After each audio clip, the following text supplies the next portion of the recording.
The number of Ukrainians who believe that the West is getting tired of the war raging on in their country has spiked. According to an October poll conducted by the Kyiv International Institute of Sociology, 30% of Ukrainians believe that the West's support has weakened. That's up from 15% in September 2022. This so-called war fatigue is one of the Kremlin's main propaganda narratives.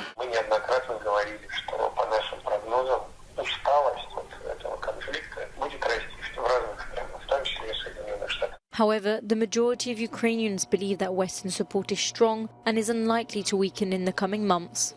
According to some, the EU is ready to continue providing assistance to Kyiv. Well, of course, President Putin would like to say this, and he wants to inject a kind of sense of hesitation, or rather a sense of tiredness inside the European Union towards Ukraine. But I'm not so sure, sitting here in Berlin, that the fatigue is deep-rooted enough, that it's wide enough.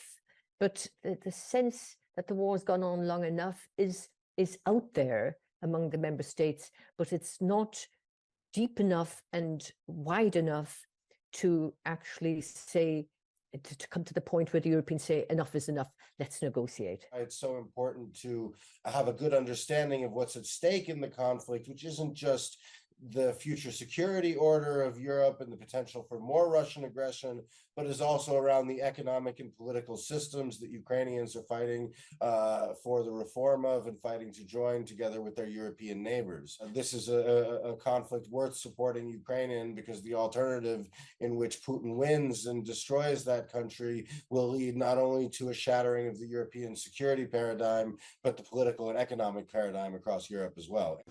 In early October, representatives of the EU member states visited Kyiv for the first ever summit of EU foreign ministers outside the bloc, an act read as a sign of solidarity and support for Ukraine.